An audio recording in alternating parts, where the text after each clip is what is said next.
Much for joining us for your ROH and Impact post show for December 7th, full on in the holiday season now. Happy Hanukkah to all of our Jewish friends out there. Yes. Hope you're having a wonderful Hanukkah start and celebration.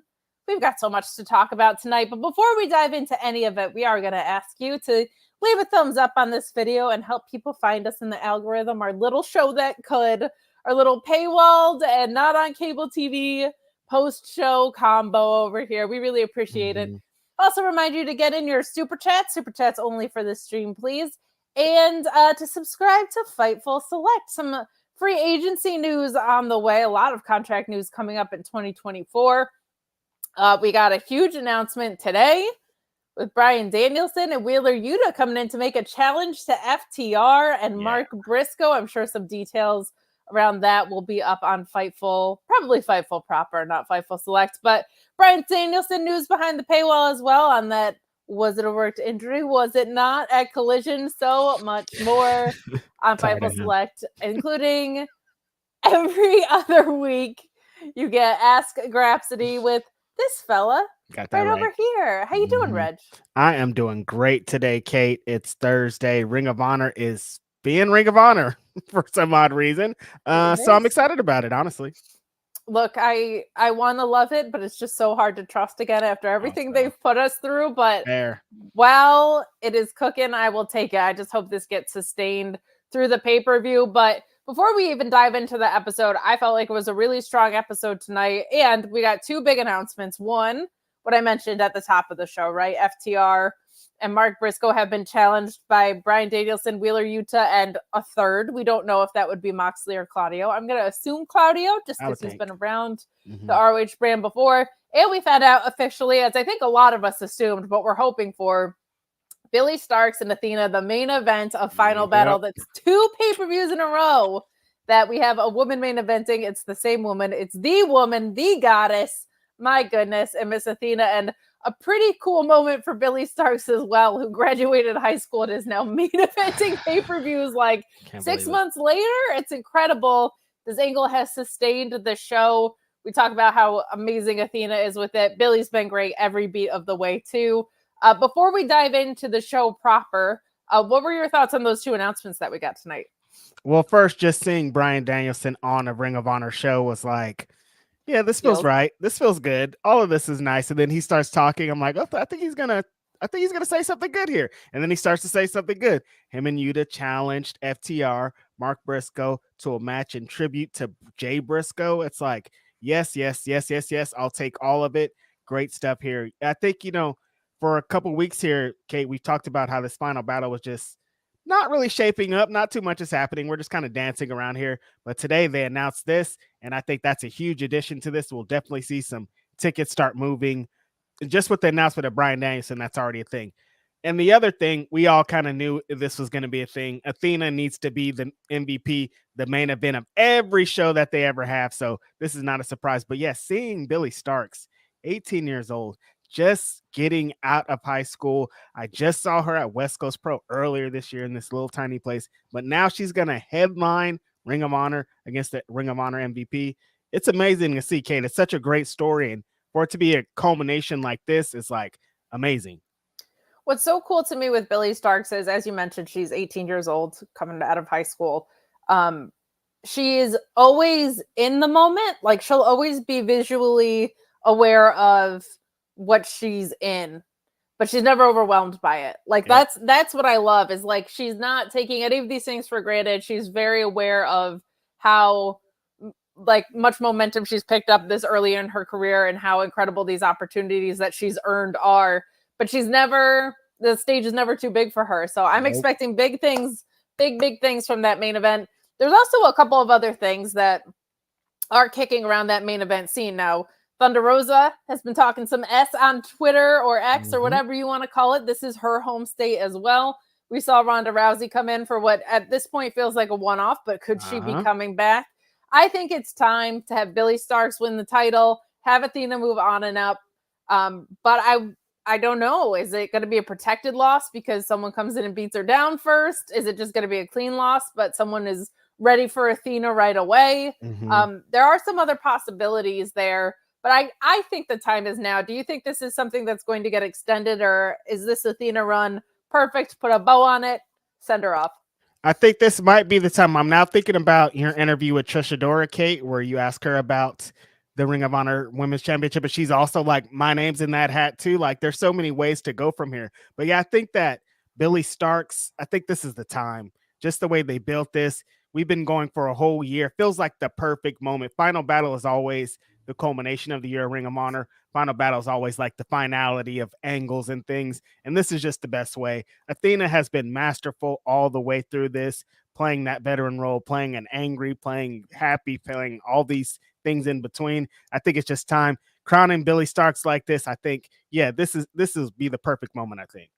Yeah, and I don't think you want to have this angle wear out its welcome. And I don't think you want this angle to end with Athena winning. Like, I feel like you need that payoff to pay off in this way. And I'm very excited about it. But we've got a lot of show to get into. Keep those super chats coming. I see your early support, and I thank you so much for it, including Meet Normus, who says, sup, Reg? Hello, Minion 69 Boobs 69. No, Hussy, your security guard is safe during the holidays. I still think Billie wins and Athena goes to AEW. I think that's the right trajectory too. I think that's the right trajectory. Hopefully. Too. Thank you for the chat. We always appreciate it. And Kazaa86 saying, oh my God, remember Kazaa after Napster, that brief window that we had, but this will be my second final battle in a row. I'm looking forward to BCC versus FTR and Mark Briscoe and the women's main event. Both things getting announced tonight. Thank you so much for chiming in about that. Have an amazing time. ROH pay-per-views always tear it down. That's never a question or an issue. Have so much fun. Live wrestling is the best. I only regret that it isn't at the Hammerstein Ballroom because I want to be tricked us there.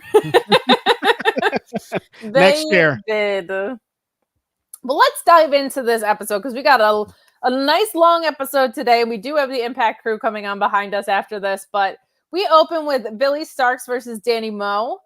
In a very, very quick match. We get Billie with the Swanson Bomb here. This was not the story, okay? We knew Billie was going to come out winning, looking strong going into this, but Athena jumps Billie Starkz from behind. We have a bit of a pull apart here. And then Athena using that pop-up power bomb in the Star 10 just as a menace, just tearing Billie apart. She's smarter, she's faster, she's stronger, she's wiser. This is the teacher and the student. Billie can't go a moment without looking over her shoulder to be safe from Athena is kind of the story that I got out of this. I like that they opened with this angle because the title wasn't involved in it. So that shouldn't be in the main event slot necessarily. And it is the hottest thing that grabs your attention off the bat. Short work day for Dani Mo. She's a fantastic talent that works here in the Northeast. I'd encourage you to check her out outside of getting smooshed here. But this was a fun way to start the episode. What did you think? Yeah, Dani Mo was just kind of she was wrong place, wrong time, I think, at this. Good to see Billie Starkz kind of show some of that aggression that she learned from Athena, being like, this is what you're about to get next week at Final Battle. I'm ready for this. I've been watching you, and I also been training my whole life for this. Don't think that I'm coming to lay down for you. Thought it was a great showing, and, you know, showing the potential of what Billie Starkz is going to be as Ring of Honor Women's World Champ. But yeah, the big meat and potatoes of this first segment was, of course, Athena showing up and giving Billie Starkz the breaks, getting beat off of her pretty much. There was a lot going on here. Security came down, but the craziest part about me was that power bomb that Athena hit Billie Starkz with on the floor, and I was just like, we're not playing. We are not playing here. This is a real fight. Billie Starkz is in for a match that she's never had in her life, Kate. Like, this is going to be something she's never experienced. It's the main event. It's going to be all eyes on her. I'm excited to see what she does in this position. I'm very excited too, because I think what's amazing with Athena is we knew she had the athleticism. The Jody Threat match happened or whatever, and it brought out the brutality. But you can see in moments of her title reign the way that she's also able to guide people through matches. Like, yeah, I'm always so impressed by her ability to control pacing, and especially when it's with women who move a million miles an hour. Like, I feel like we've seen that a couple of times. Like, she can do the street fight with Kiera Hogan, or she can face someone with Billie Starkz' skill set, and everything moves super fluid. So I just think for a main event at a pay-per-view at 18 years old, there's probably nobody better to dance with than Miss Athena herself. And we do later get the backstage that we were referring to. She's backstage with Lexi Nair, who's waffling a little bit on her MIT stance, but she announces that per Tony Khan, ROH women's title match is main eventing here. Now, this did feel like a gimme, but always good to get that announced formally. And she did also say that Lexi is going to be the ring announcer for that match, which I think is a very fun little detail. She's been a part of this angle too. To have this angle culminate with her being involved, I think is a really nice touch. Now, the rest of our title picture is very weird, right? The ROH title is tied up in the Continental Classic.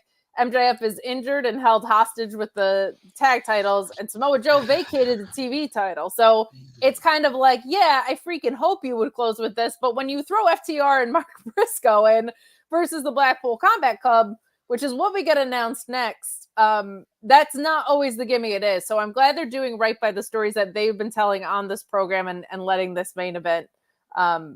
Any thoughts on, and I know we kind of covered it already, but Lexi ring announcing this as well is kind of a fun touch. Yeah, that is something I think that was needed for the story, and it got me thinking, like, is Lexi gonna be a part of the match somehow also too? Like, another interesting aspect, because yeah, like you said, she's been a part for this whole thing. Athena kind of capping it off too, like, this is it, this is the time, you are here with me. I've been to this dance many times as the main event. It's time for me to show you Billie Starkz. Just such strong stuff here, Kate. It is, and I know we were talking a little bit before about how the build to Final Battle has kind of been hastened in a way. I'm not that surprised because we get AEW pay-per-views that are that way, and then they end up being like 15 matches long, and they're all awesome, and we all sit there and complain, and then they put on a great pay-per-view. So when you consider what I said about the title picture, and we get that match made official as the main event, we get FTR and Mark versus Daniel said, we're having the survival of the fittest match. We get Ethan Page and Tony Nese. Like, it is there, and they did a lot of work tonight that we are going to dive into a little bit more here. But we do get Bryan Danielson and Wheeler Yuta next making that announcement. Already covered it, but they do just really emphasize that this is in Jay's memory, and I kind of love that because it almost doesn't matter who wins, right? This is one of those things where the moment is bigger than the match, which is good because there's not really any stakes in it. Both sides should be kept strong, but very glad that they're doing that on this card. Yeah, it's still just thinking about that Jay happened this year is insane. And so seeing them and hearing them be like, this is a tribute to Jay Briscoe just brings out feelings again. So yeah, I'm happy they're just going to do a tribute to him. This match will be amazing. Seeing Bryan Danielson back in Ring of Honor is so important. So this is going to be awesome. Jay and Bray 8 months apart was a really, really, really weird thing. This has been a very rough year in that regard for people who have moved mountains for pro wrestling that have passed. I always go back to when Mark was on, was it Final Battle of last year? No, it was this year. It had to have been this year. It was closer to WrestleMania weekend, whatever pay-per-view it was. Supercard, thank you. I just remember being extremely emotional. I brought it up a couple times because it really did affect me. There was a moment it was a singles match. I can't even remember who he was facing, but he went to tag for Jay and he wasn't there. And it just ripped my heart out of my chest. And that was, of course, when they did, I believe the ladder match too. There was so much happening on that card that felt like it was for him. And to see like now Mark is on AEW television. He's having great matches, even though he lost in the Continental Classic. Like, it's really incredible that he was able to step in the ring at all, never mind be able to do this to this extent. So very thankful for that, and take strength that I don't think I could ever know, to be honest. I could also just never be a wrestler. I'm a sissy. Like if I bang my elbow, I'm like, I'm out for 6 months. You think I'm taking a bump? If I was in Mark's position, I probably wouldn't have came back. There's no, that sounds like way too much. So shout outs to him for being such a strong person to come back, and not only come back, be better than ever. Like, it's great. Truly. And I think there are people who are wired that they like not coming back wasn't a possibility, you know, like it had to be that way. So totally some good stuff. And then to something completely different, which ended up leading to some hilarity for the night. We got Dalton Castle and the boys defeating Johnny TV. Yeah. Johnny TV Coming out here on Ring of Honor. I'm calling him Johnny Honor. He's Johnny wherever he shows up. So he's Johnny Honor Club right now. But at a fun match versus Dalton Castle, a little more interference heavy than I would prefer, but we get what we get here and it's going somewhere fun. So I don't mind, but some fun to be had with someone of Dalton Castle's character and style versus someone of Johnny TV's equally as big of character and completely different style.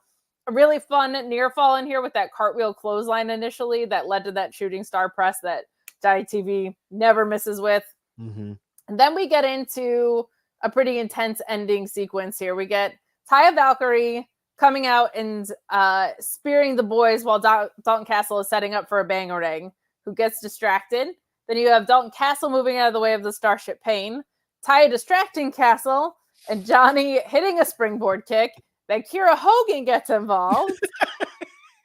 Everybody's coming out of the back. I watched it and I was still like, wait, what happened? I know. When I checked my notes for this was longer than the match. I was like... and I watched it and I'm still like, what? You're like, all that happened? So we got Kira Hogan pulling Taya off the apron and Castle winning with the bangerang after that. Now, this seems like it could be setting up Taya Valkyrie, who we haven't seen in a while, against Kira Hogan, which is great. And later in the night, we get a hilarious little promo. Oh, man. I was in stitches with this. We have Dalton Castle backstage disrobing. He takes off his top. He's talking about how the people are finally going to get what they want after he wins this match. And Johnny TV comes right up to him and says, it's only because you were so protected with the boys and all this. And it devolves into, you just have to go see it because I can't do it justice. They're just naming 90s television shows at each other because this is all about being a TV star. Johnny TV, Dalton Castle, obviously obsessed initially with the TV title, but giving the TV people what they need. This ends with them just shouting, hey, dude, and in living color right at the end at each other. This was so funny. These guys eat off of the same plate. I was loving it. That could be a really fun feud, and nice to see Johnny TV back in action here, Reg. Yeah, this is kind of a position that I'd like to see Johnny TV in. I'm not the most interested in seeing him in a lot of the regular AEW TV. When he was on there, I was like, okay, I think Ring of Honor is a great place for him, though. At this match, though, when the shenanigans started happening, I got real nervous. I'm like, Dalton needs to win this match 100%. Then they started getting into the shenanigans, and I was like, oh, no. And then they brought it back around, and I was like, okay, that's fine. But I got nervous there for a minute. I'm like, if that's going to come along with Johnny TV or Johnny Honor, I don't know if that's what I want here in my Ring of Honor show, but this was fine. Dalton Castle deserved to win. And yeah, that backstage segment was just incredible. Dalton Castle has been on a run. Johnny TV in positions like this is where he needs to be. Them going back and forth, Golden Girls, Jeopardy, all kind of stuff. I'm like, these guys are insane. Great stuff. I thought it was a really fun match, minus the little bit too much of shenanigans. Was a lot of shenanigans, but if it leads to setting up two separate feuds, I'm cool with that because I think Kira and Taya could do some really good work as well. I thought this was a blast. And to your point, I think Johnny TV, I think he could be used almost like how Matt Seidel's been used, right? Yes. He's not there to pick up wins, but to make people look really good while he's putting them over. Not mad about that at all. Not mad about that at all. So we move on. Guys, feel free to get in your super chats and please leave a thumbs up on this video. There's some more of you watching now than at the beginning of the show. So always a little refresh there. And we do have Cresta and Joel on back end of the show with your Impact review. But right now we're talking about Rachel Ellering with Layla Hirsch defeating Nikki Victory, who has a great wrestling name. Can't believe it hasn't been taken. You've got Ellering, who was really like on cordial terms with Hirsch and Maria during her entrance. Maria coming down was a bit of a surprise. Ellering's in control the whole time before Maria hooks her leg and pretends that she was facing the other way the whole time. She has no idea what happened here.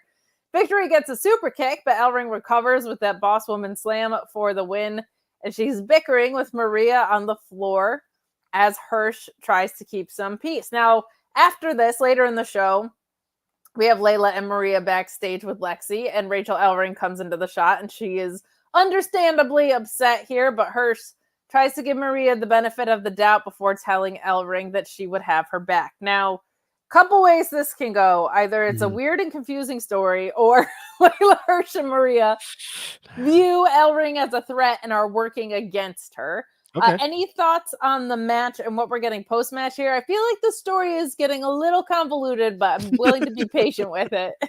Especially with the other thing that Maria does in the show. I'm like, what's going on here? But yeah, I thought that the match was very strong, very fun. I like Rachel Ellering as an in-ring competitor in this position. I think she looks like a veteran every time that she wrestles. I think that she's a step above a lot of people. So she's good in this position. Yeah, but like you're saying, the story, I'm like, okay, you guys are doing a lot here. First, it was Layla against both of them, and it was Layla against Maria. Now it's Layla and Maria against Rachel, but Rachel was, I don't know. I'm just kind of confused of what's going on. And what's the end goal? Are they all going to be friends? Because I like that, but like, just get to it. What's with all the extra steps to get there? Yeah, and I don't know if I want them all to be friends when the other side of this is Cole Carter and Griff Garrison. That just feels very weird. Like, that's a weird little stable, but I agree with you. Shane Monster calling this out in the chat, too. I had in my notes that Caprice calling Maria a gaslighter was hysterical. I loved it. Maria's very, well, the story's a little muddy. Her role on TV tonight, like, I don't know what happened. I was faced the other way. She's great. She's great out there. So fun to see. Another quick women's match, but a good one. So we will take it. And I agree with you about Rachel Ellering. I think she looks more at home in Ring of Honor than a lot of other environments that I've seen her. Like, I think it's a very fitting place for her to be working out of. So always good to see people in their natural environments. We move on to a match that I thought was going to be good, but still surprised me with some really great in-ring chemistry between the Workhorsemen, who get the better of the Infantry, Carlie Bravo and Shawn Dean here. We've got Anthony Henry sending Bravo into Dean for a super kick and allowing the Workhorsemen to catch Bravo with the kick into the pendulum flatliner. Now, a really fun spot where Shawn Dean comes in as the hot tag here, nails a butterfly DDT that looks awesome. You got Bravo using a scissor kick on Drake, which leads to Dean hitting a frog splash. Some really, really nice offense in there. I just thought they had a great back and forth in this. Not a ton of time on the show, but a lot of fun to watch. Yeah, this is, only thing is these two teams feel like they keep forgetting who they want to book to be the stronger one. So it's like every time that they, like this ending, I was like, okay, I get it, but also it could have went the other way. And it's like, I don't know who you guys want me to cheer. I want to cheer both of these teams because they're both awesome, so I'm in for it, but it just feels like the booking has been a little bit muddy. The tag team match, though, is awesome because these two teams are awesome. Workhorsemen have been really exceptional in their position in Ring of Honor, and when they've gotten shots on like AEW Collision, that I think we talked about it before. Like, if they get the opportunity to do it, they're going to do it, and they've been doing it. The Infantry has grown so much as a tag team this year that I think 2024 is going to be so huge for them that this was all just the foundation laying for what's to come. I agree with you. And the booking is a little muddy, especially because, to your point, we see the Workhorsemen mostly in ROH, but they pop up on AEW from time to time. The Infantry working ROH really consistently. And I feel like the Workhorsemen are extremely strong with sneaky athleticism and speed, and the Infantry are very fast and athletic with some sneaky strength. So this was just a fun little mix of ingredients where everybody was offsetting each other just perfectly. Well, we move on to Charlotte and Robin Renegade versus Lady Frost and Trish Adora. I thought we were building maybe toward a tag team division or some tag programs. And I was like, oh, well, you have a consistent tag team in there. That makes sense. So what does that mean? So why did they lose today is the question. But I kind of get it because I think Lady Frost and Trish Adora, their booking has been on the back burner, but you and I have been rooting for both of them to get it straightened out, especially Miss Trish Adora over here. But we have Adora hitting the Lariat Tubman on Robin and Lady Frost hitting that beautiful corkscrew moonsault. What is the name of that? The temperature drop, I believe, for the win. Looks great. And I liked what commentary did. They left a window open for them to say Trish Adora could have gone for the pin there, but she knew that the punctuation mark on this victory was going to be Lady Frost's move. And I just liked how they put over the tag team smarts of a team that hasn't worked together. Caprice and Ian, so damn good at this every time. Rooting for Trish Adora, rooting for Lady Frost. Not sure what's going on with this little tag team situation, but a fun offset with the acrobatics of Lady Frost, who also hits hard, and Trish Adora, just like German suplex goddess, strong girl, killing it. I did interview her. You can go check it out on Fightful, even though Joel did not shoot me from a flattering angle at all. But but I had to get it done. You know what I mean? But we got it done. A great talk with her. It is a little dated. It was from a few months ago, but please check it out. Trish Adora is one of my favorites going today. It was awesome to get to talk to her in such a just gently commanding presence when you speak to her. She's awesome. But before you check out that interview, stick around for this show and get Reg's thoughts on this. Yes. This match. What did you think? Yeah, this definitely felt like this is what you guys wanted. You've been talking about a tag match, a women's tag team division, and it's like, but I would probably have wanted the Renegade Twins to win because they're a more established tag team. But then also they're like, but then you guys like Trish and Lady Frost, though, don't you? We're like, yeah, we do. So they won. So it's like, all right, I see what you guys are doing here. Strong stuff from everybody in this match, as always. The Renegade Twins bring such a great presence to the show. They're really good bumpers. They're really good sellers. They're really good in all positions, kind of playing that they should be playing. Lady Frost and Trish are such strong figures in the ROH women's division that any position that they're in, I think is good. Having them on TV more often is great. If this is going to lead to a ROH women's division and they're going to be a tag team, I'm in. But I would rather probably see both of them as single stars and the Renegade Twins doing the tag team thing, but winning against someone else. Now, coexist tropes are not my favorite. That has been well documented on this channel. However, I wonder if there's something where, because Lady Frost has a little bit more flash, Trish Adora just gets sick of her crap, taking all of the shine, and Lady Frost can just play this kind of like cocky, flashy, whatever. Okay. A singles feud between the two of them, I'm very in on. I'm not out on a tag team either. It's just we don't really have a division fully. So, but to your point, the Renegades, really, really good in this and very versatile, as you were saying. They can kind of be ultimate utility players with whatever you need them to do, which is good because they've gotten asked to do some real weird stuff. Seriously. And they never know when they show up to the show. They're like, we're doing what? All right, we'll do it. I'm singles with no interference. We're tag. They don't know. I'm hiding under the ring. All right, I'll be there. So we've got our survival of the fittest eliminator match, and I have very mixed feelings on this. Oh, I bet. Yeah, when the ending happened, I was like, okay, Kate's not really gonna. You're like, oh no, Kate's gonna be ranting and raving, but I think it could go somewhere really interesting. So we have Lee Johnson defeating Josh Woods with a frog splash. I don't think Josh Woods was going to win this match if he was in it, so I don't know if you want him in it. And I think the pure title is still the end goal. But let's talk about this ending. Woods goes for the chaos theory. Johnson rolls Woods up for a near fall. So I like that he had it scouted. And Woods goes for a running knees before a gut wrench power bomb for a near fall.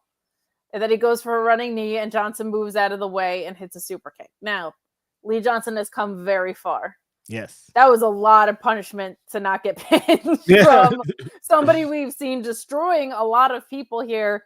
Now, if he goes on a rage because of this loss and starts eating people up again and eventually dethrones Wheeler Yuta, I'm all for that. Like, I think a pissed off Josh Woods is a very scary force to be reckoned with.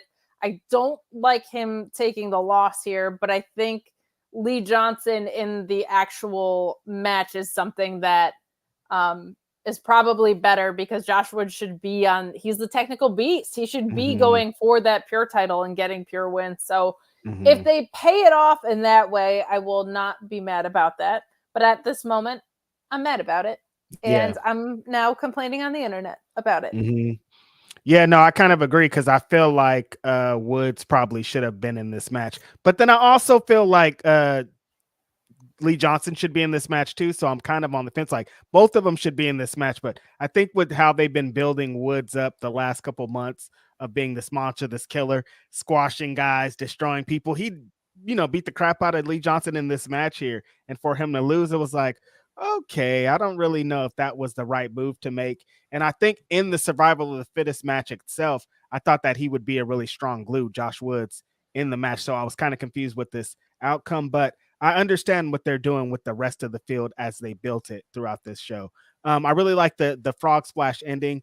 Lee Johnson, again, as we talked about multiple times on this podcast, has improved so much. I don't know who he's training with. I don't know where he's been. I don't know what he's been doing, but he's tremendous. And every new showing, he's showing that, he can be a veteran. He could be a one of the best guys in Ring of Honor. So I'm looking forward to seeing he could really be one that wins this championship, and I wouldn't be super surprised.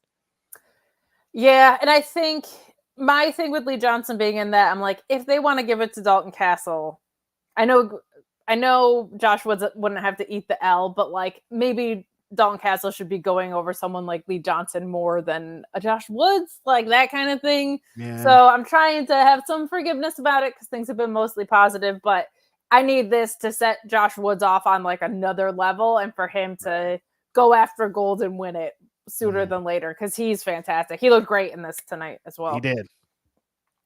So we move on to the Righteous defeating the Outrunners in what was a fun but quick match. Now, I was happy to hear commentary allude to Lance Archer still being a part of this group. They kind of said once he gets back from Japan from Tag League that he will be reunited with them, which made me really happy to hear because I really liked that idea, and then it felt like they kind of just dropped it.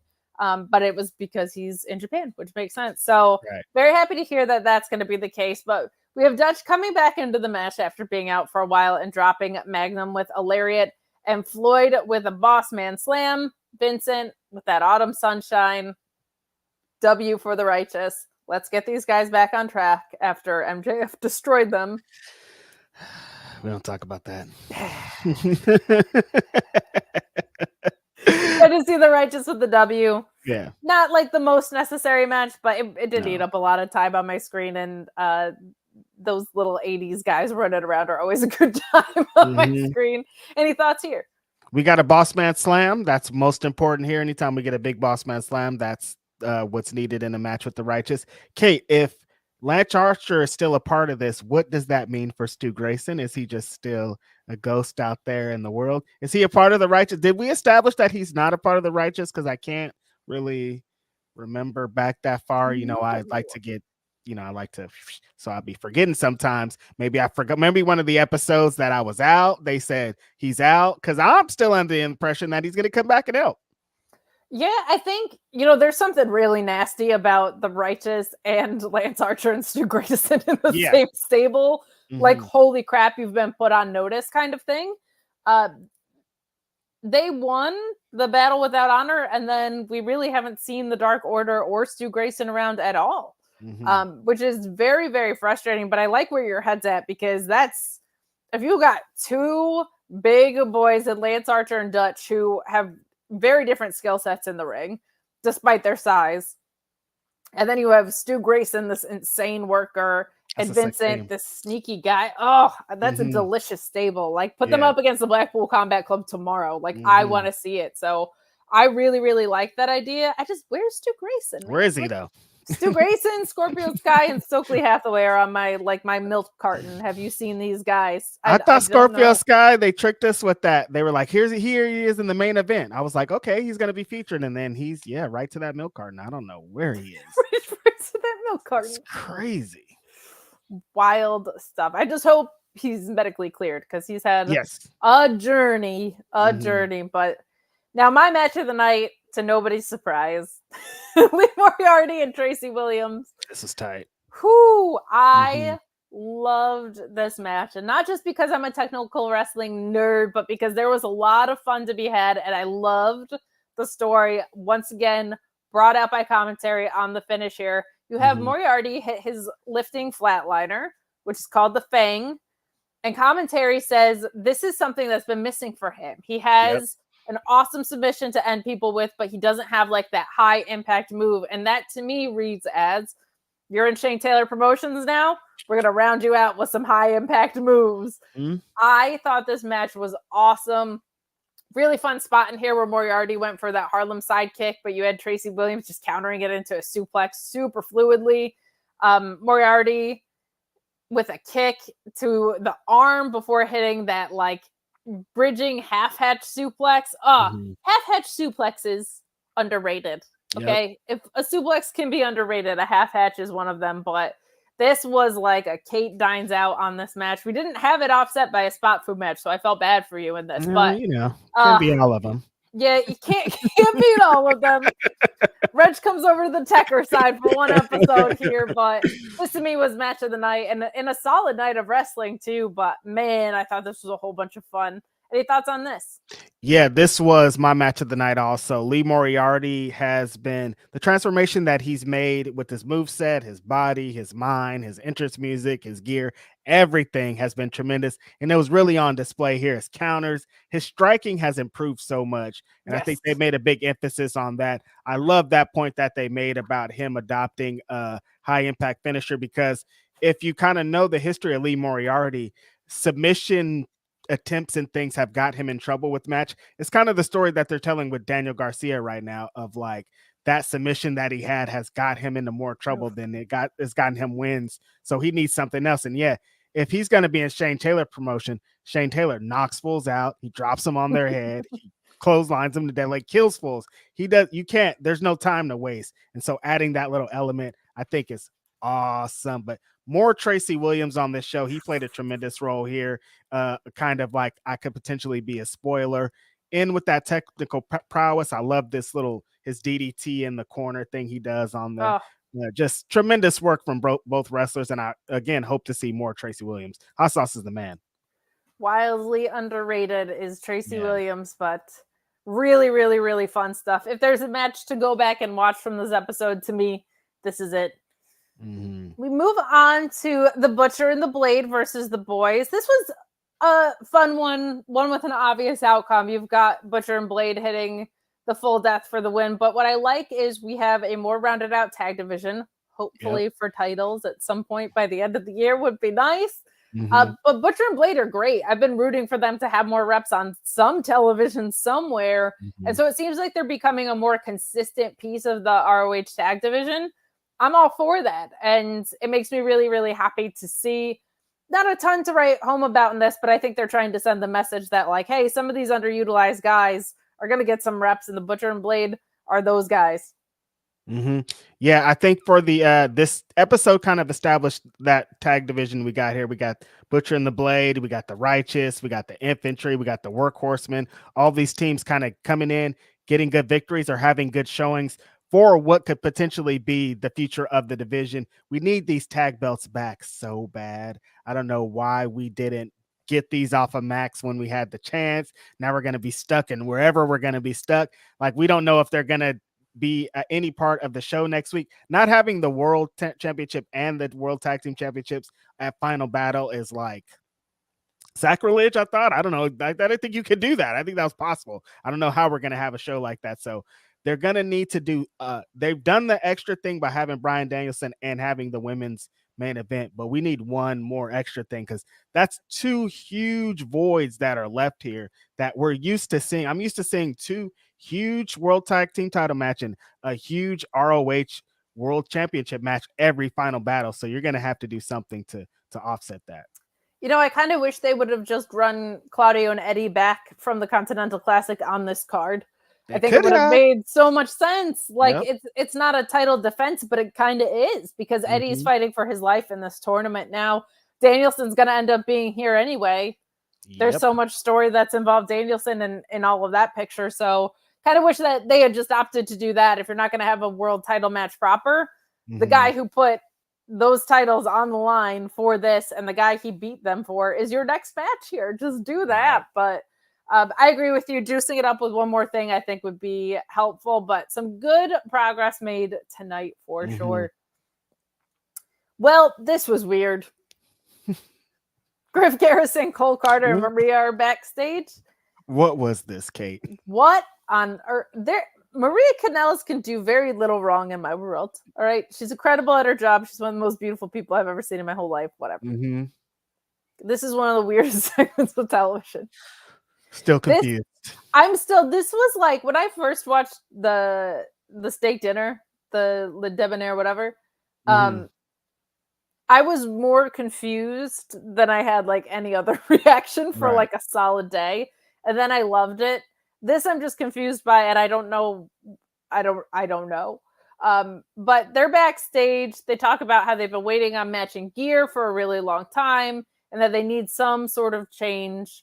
And then Maria suggests new music that she sings. Yes.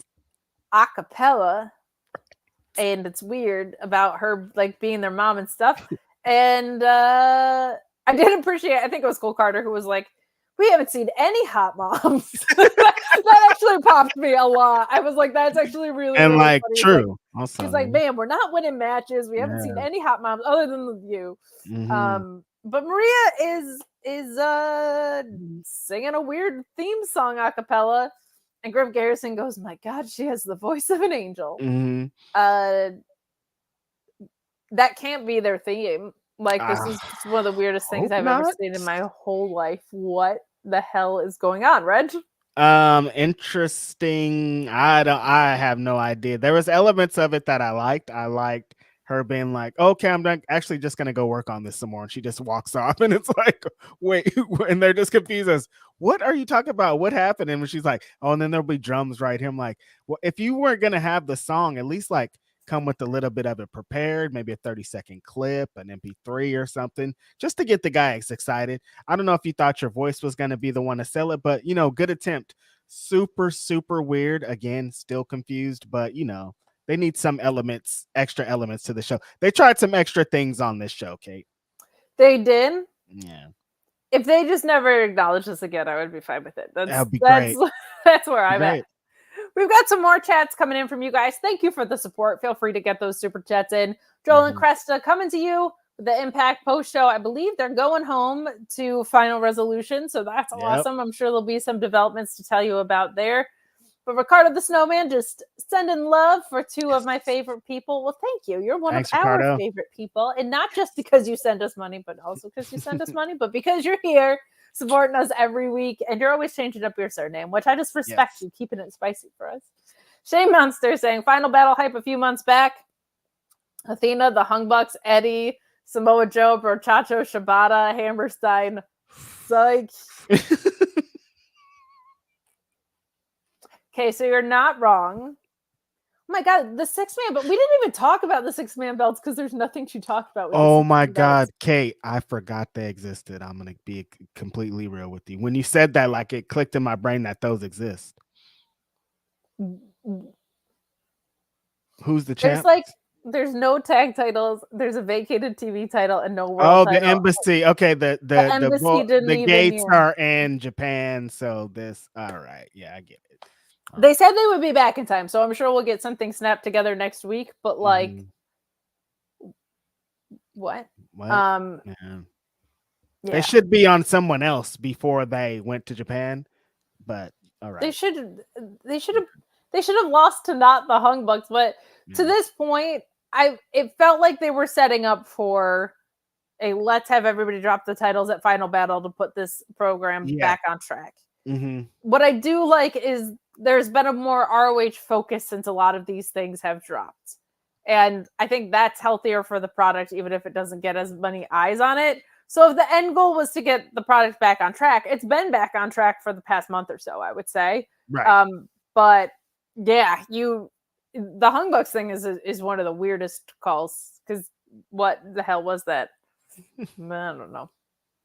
Midor was saying, I enjoyed the wrestling and most of the story progressions on ROH tonight. There's multiple women's matches and angles, 4 to 5 pork chops. Happy Festivus. Well, happy Festivus to you too. I agree. I think there's a lot more consistency over the past month than we've had in a very long time. And it feels like not just consistency with stories moving forward, but full divisions. Like the tag division feels like a division. I wish my pure division would come back. I really do. It's like my favorite part about them. So the multi-man pictures need to straighten up a little bit, but I think we know who the contenders looking strong in the TV picture are going to be, looking strong in the world picture are going to be. And we're going to talk about that in just a moment. More love coming in from you guys. Thank you so much. Thank you guys. Tim McFowle saying, was at the tapings in Montreal. Curious to see how ROH looks next week. No spoilers, but a way smaller crowd than Dynamite Rampage. Yeah. Yes.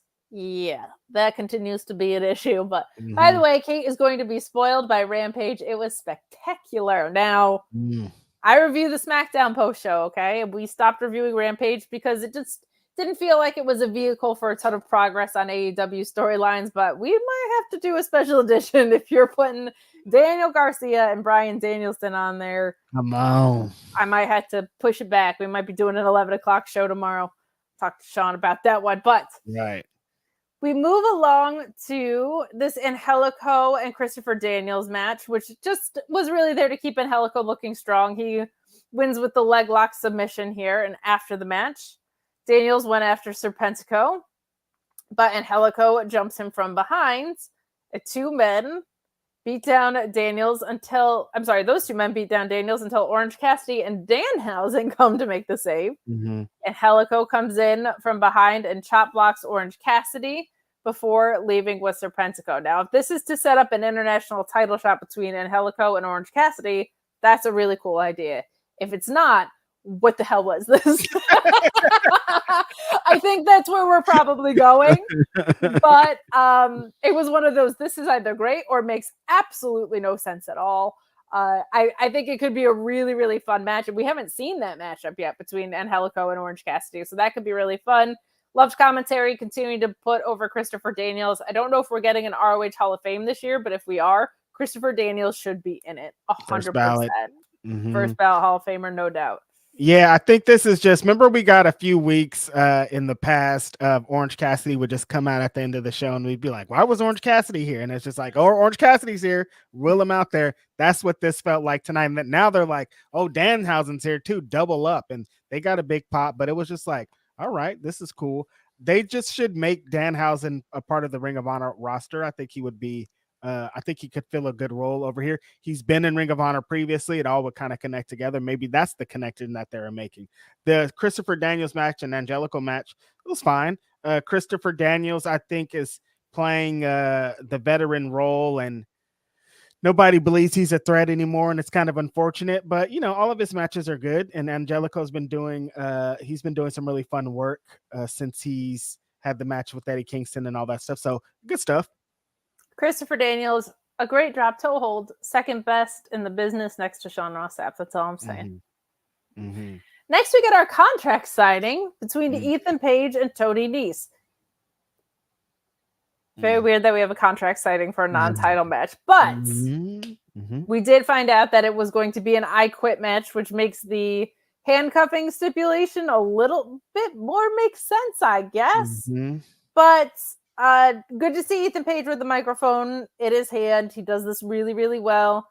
He's a baby face. He puts over Tony Nese extremely well in the process.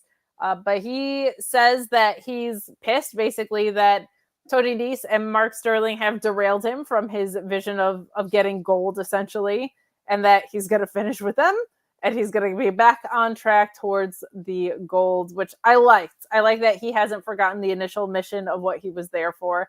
And I also liked Tony Nese's half of this, where he said, you know, we weren't the ones that brought you a challenge. We're the ones that brought you a solution, and you're the one who got all pissy about it. I liked that thinking from a heel. I think it's going to be really nice to watch Tony Nese and Ethan Page. If they give it real time, like, we're going to see what Tony Nese is really, really great at. And I think he and Ethan Page could put something very fun together. Ethan Page should win it. He should move back toward gold. We'll see who's holding golds by the end of the night in the TV title picture. I think there's a lot of fun ways that this could go. Just kind of funny that there was a contract signing for a non-title match, but I think this was their way of getting the stipulation in there. And Tony Khan came for it, man. The big boss came. Yeah, I'm still kind of confused as to why there was a contract signing for a match with no stakes that people don't really like. I don't want to say people don't care about this match, but I don't think anything that they did here is going to make people care about this match. Both these wrestlers are great. Ethan Page is amazing. I want to see him Ring of Honor champion. I want to see all the stuff. Tony Nese, also a great talent, but I don't think this is like a match. I don't want to say worthy, but we don't need this contract signing because like contract signings are for like blood feuds or like we can't we can't believe we're seeing these two people in the ring together. They might tear each other apart. There's like none of that heat attached to this, to why this was going on. Ethan Page killed it with the promo because that's what he does, but just let him do a promo. Why do we have this contract signing here? You want to get Tony Khan on TV? Just put him on TV. Why is he out? I didn't really understand the whole thing, but Ethan Page is amazing. Tony Nese is great. I'm sure the match will be awesome. And I don't know. I don't really love I Quit matches also. So I don't know. I didn't like it. Next to lumberjack matches, I Quit matches are like my least favorite stipulation. I agree with you. I think this was to try and make something else on the card feel important. Yeah.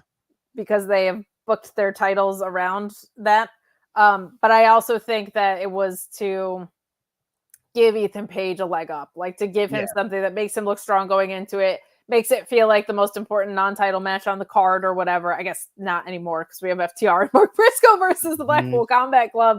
But I think it was to make it feel more important than it's been built out to be. So that's where you and I think, like struggle with that a little bit of, it doesn't feel that way just because you're telling us it is that way. Exactly. That's how I feel. Like you could keep telling me and trying to throw everything at me, but I'm still like, I don't, what?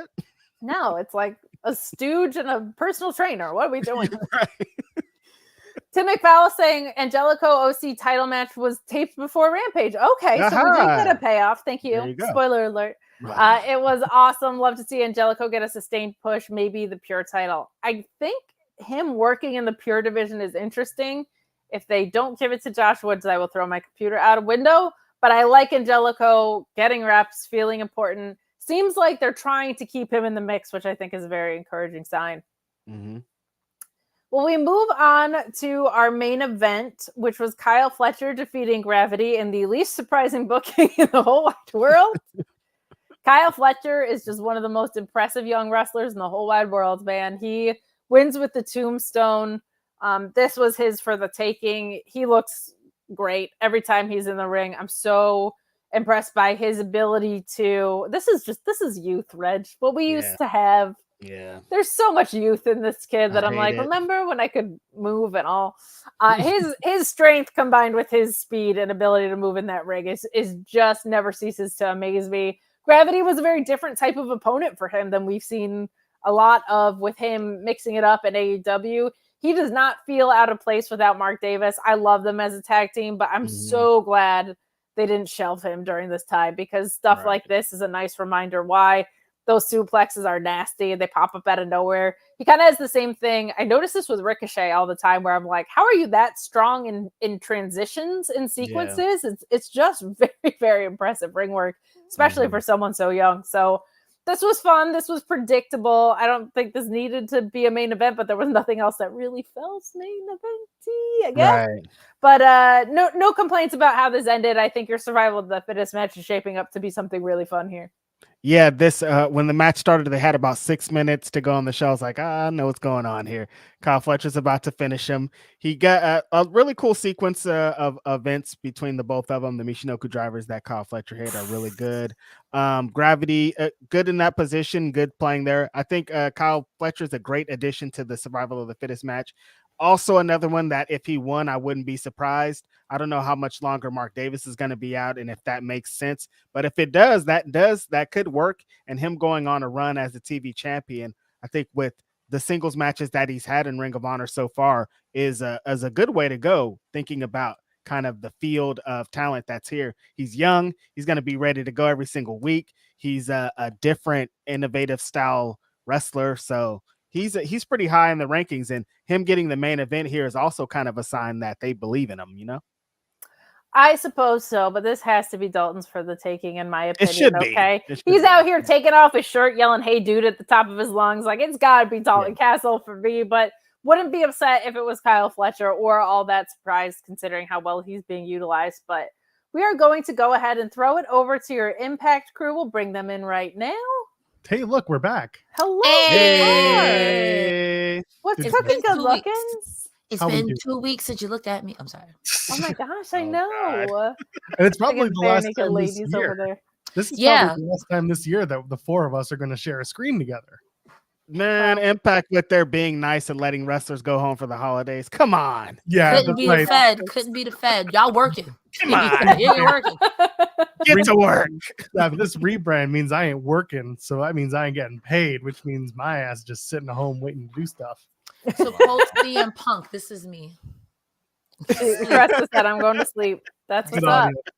Impact, come on. People need to do post shows out here. You can't just be taking a break. What do you think this is? Nah. Nobody do post shows. Leave it just for me and Joe Pro. We'll take the views. Thank you very much. If you have podcasting dreams, don't do it. Don't do it. It doesn't Yeah. There are no post shows to do because they got nothing left in the can after Saturday night's show coming up. That's true. And that's live. So But you did have a go home tonight, right? So no, we didn't have shit. We They were in had Mexico, triple aren't A. That's what we had tonight. Oh, right. And that was recorded last week or maybe even a week and a half ago.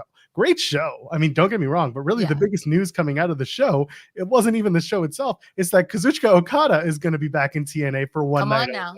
Oh my God, are they Where? using Where? the What? same He's going to be at entrance? the Vegas tapings because I'm pulling up. So let's not forget, New Japan Battle in the Valley is the same night as Hard to Kill, and that's going to be in San Jose.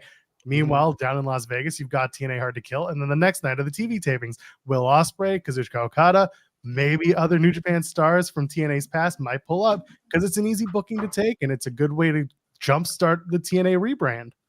Listen, Love if that. you guys want to donate a cool $10,000 to $7,000 so myself and Joe Pearl can go there and be there all week and hang out with Lady you, and Bucks, go lady, ahead. I'm already booked, lady. Okay, so if you want to send me a small, cool, unpayable loan back of $10,000 to CrestaStar@gmail.com, I'll be at Unplayable Hard loans back up. Jeff Jarrett could never. Okay, this woman Listen. works. I can't say that because I tried to use that on somebody else and they said, well, I actually know Jeff Jarrett. So I was like, Oh, look, the man gets know the everybody. bag. There's nothing controversial about saying that. That guy has worked everywhere all the time. I tell everyone, for someone who's never drew a dime, he never missed a direct deposit since 1987. Never will. Him nor Karen. So knock it off. Knock it off. It's true. I can't argue that. I Look it can't up. argue that. Well, we ate well on Yeah. ROH today. Holy heck, we Finally. had some fun. Yeah, You guys were it's starving been out here, good though. builds. We were, but the past 3 weeks to a month have been really consistent. I just hope they sustain it through the pay-per-view. That would be nice. Because we've seen them put their foot on the gas and take it off before. So I can't Right. keep going back to my ex. You know what I mean? Like let's keep it on. Gotta move Let's forward, keep it on, babe. keep it on, please, please. Well, we'll let you talk about your AAA show over here. But we had some fun today. We got to see a match of the night for us. I think both were in agreement that Lee Moriarty versus Tracy Hot Sauce Williams was so much fun. So much. And Bryan Danielson's gonna be at Final Battle, so you know we got Yay. something. Who isn't going to be at Final Battle at this rate? They're working Garland the next Now night. talk about If it. anybody Tony wants to Khan's send like, bring $10,000 to everybody. Yeah. me in the form of an unpayable loan, I will split it with Cresta, and I will go to Final Battle. She will go to Vegas, and we Listen, will. don't be cheap. I know how much y'all spend on those belts. Take 2 of your belts, sell them, and give it to me Hey. and Tate. That's it. That's it. That's it. And That's a Cresta can turn it into 10 times that because she's going to go to Vegas. She's going to hit the slots, and she's going to win big. Exactly. Put them Listen. belts on the table, put it all on, I don't know. Imagine, can you just go to the table? This is what I'm betting. What's this worth? Get out. This is authentic. love I'm the champion. Don't you believe me? They're like, that came from a Toys R Us, and you're like, no, this is actually worth like $1,000. Toys R Us is not even in business. See how much you know? It is at select Macy's stores. Thank you very much. Okay. Well, actually, Macy's it's only an store. FAO shoot. I'm sorry. They're- What are we doing? What are we doing? What are They're we still in Canada too. So Off the rails. Yeah. Off All right. the Well, rails. we'll get out of here. We Yeah. started arguing about Toys R Us. That's my cue to leave. But All it right, is. y'all have a have good a one. wonderful night. Y'all Enjoy go. talking about Okada. What a I weird guess one. so. Ain't nothing I else mean, to talk Okada about. was there for a second, and like the Avatar, he was gone when we needed him the Right. most. Peace, everybody. Take care, guys. Oh my goodness. What a night to be back. I mean, that's embarrassing knowing that Toys R Us is still in Canada. I've told so many jobs that I was a district manager. There aren't that many stores left. Well, you know, I obviously didn't get those jobs because I'm here. So let me just go ahead and zoom out myself. No, just really, really go hard with this. Let's go. Oh, you want me to zoom in all the way? Oh, Let's Cresta eyes. Just Cresta Sauron. Cresta Sauron star. I was supposed to put on my mustache tonight, but that didn't end up happening. So do it tomorrow. Yeah, there it is. Yeah. Yeah, there it is. Let's really scare the people tonight. This is gonna be my reactions. How did you feel about it, Cresta? It was okay. Let's. All right, now I'm okay. I'm done goofing. I'm sorry, y'all. No, you're not. But it's okay. Oh, okay. If the ROH crew missed your super chat, I do apologize. I don't see it up here. Normally they unstar it, so it's probable that they got to it. Maybe just rewind a little bit in the live setting. The live show, whatever. Anyway, we're live, so we should probably do this. Hey, pal. Hey, pal. All right, let's do it. Hello, friends. We're back again. It's Fightful.com, and it's time for your final Impact Wrestling post show. That's right. Barring any ridiculous TV tapings that are suddenly going to take us through to the next year, this is the last time you're going to see Cresta and I for 2023. And then next year, it's not even going to be the post Impact Wrestling. That's true. It's going to be the post TNA Impact Wrestling post show. TNA Wrestling Impact post show, not post TNA Impact Wrestling post show. But anyway, this is going to be the last one for this year because I'm 99.9% sure that there is no more TV after this weekend. This weekend is the pay-per-view, and you guys will see us. We're not even getting Steven Jensen. Steven Jensen have things to do. I don't even know what we're going to do because my plan is to be at the show, and the show is in Mississauga, and we're trying to figure that out. So we'll let you know what we're going to do for Final Resolution, aka matches for matches' sake. Listen, worst case scenario, y'all know I'm going to be here, do a collision. So I just got to know what plans are. Anyway, I am at Joel Pearl, and I am joined, as always, by the wonderful and lovely and my favorite Impact star, Cresta. How you doing, Cresta? I'm doing elated. I'm working on something super secret, squirrel, y'all. It's not super secret. A lot of people know, but I want to make sure I get done first. I'm so excited to be here. Now that you've said it out loud, Joel, I'm a little sentimental. We started Impact together, and now we're changing. We're evolving like the seasons. We're now going to be TNA, total nonstop action. You know who else has evolved and is coming back to TNA? The Kazuchika Okada. Oh. That's right, Okada. Okada. The big news coming out of tonight wasn't anything that was on the actual wrestling program, which, by the way, was in Monterrey, Mexico from last week. It's a Impact Wrestling and AAA Supercard. They called it Ultra Card. But anyway, the matches are fine. We are going to talk about them. But the big news coming out of tonight is that Kazuchika Okada is coming back to TNA for one night only, presumably. He is about to hit free agency. However, he's going to be at the Snake Eyes TV tapings in Las Vegas after Hard to Kill, along with Will Ospreay. And if you watched us during the crossover section, so really for audio, you didn't hear this yet, Okada is going to be in San Jose, California for the Battle in the Valley New Japan show, which happens the same time as Hard to Kill. The next night, TV tapings, Las Vegas. It's about a 3-4 hour drive.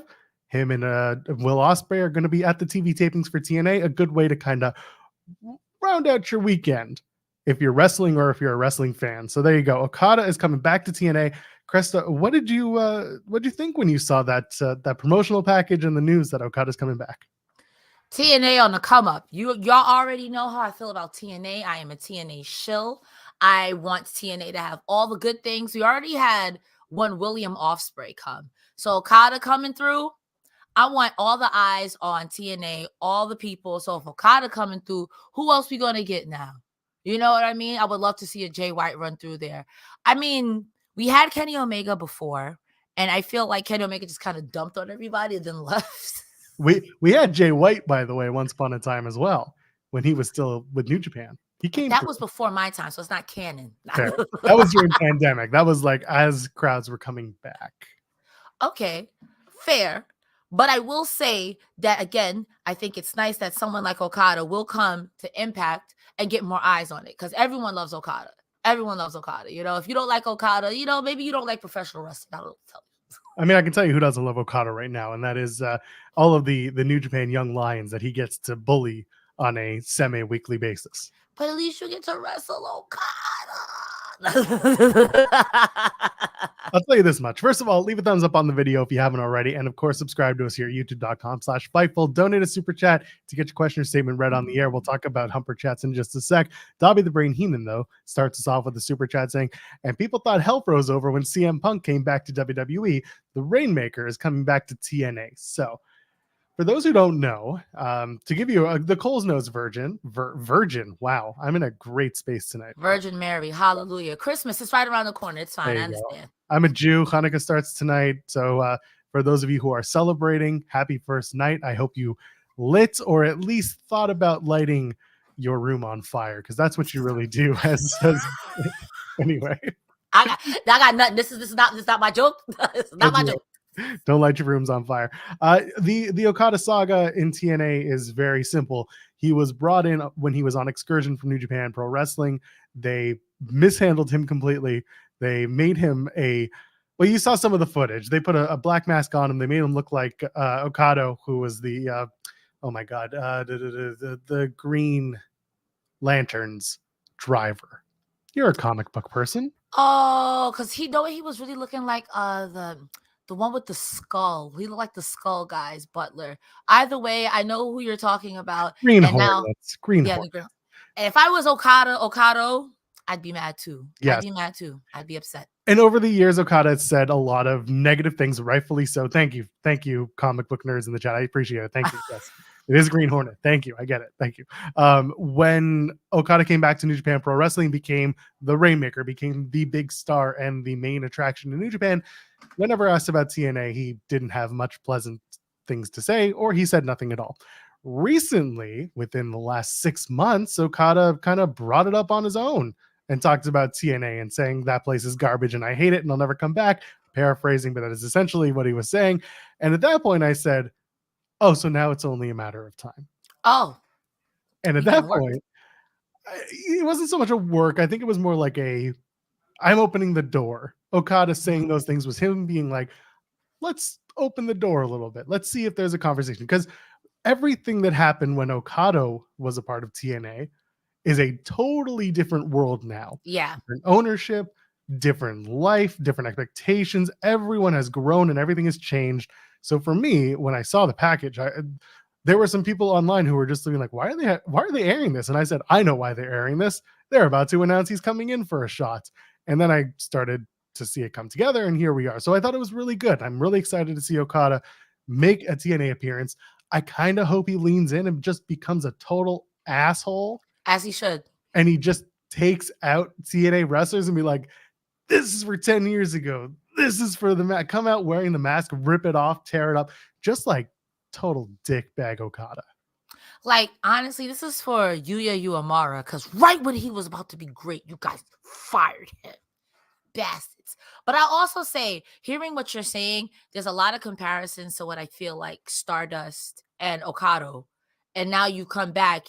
And honestly, to an extent, I wish that that Cody would have leaned into being a piece of crap. So I'm hoping that Okada leans into being a piece of crap, because that's crazy that you would treat Okada like that. That's crazy. That's crazy to me. That's madness. Yeah, someone in the chat is saying, treat him like Kitamiya. If you know, or Kiyomiya, if you know what was going on with pro wrestling. No, at the beginning of this year, there was a tag match. Long story short, they shot on each other. They beat the shit out of each other, and it was just a big angle that was being done between New Japan and Noah. And the idea was Okada's just a bully, and it's fantastic. So Okada is a bully. You ain't see after he legitimately beat up Brian said it was like, get up. Wrestling ain't fake. If Eddie Keith said, no, wrestling not real. That's just what it is. What also isn't fake is going over to humperchats.com. Cresta, tell them how and why.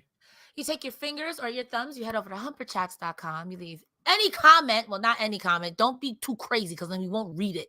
But you leave any dollar amount. We get to keep a little more. We answer your question or comment on air. We're happy. The Decepticons are happy. Sean Ross Sapp, who's in recovery from Shaza McKenzie, is happy. Humperchats.com.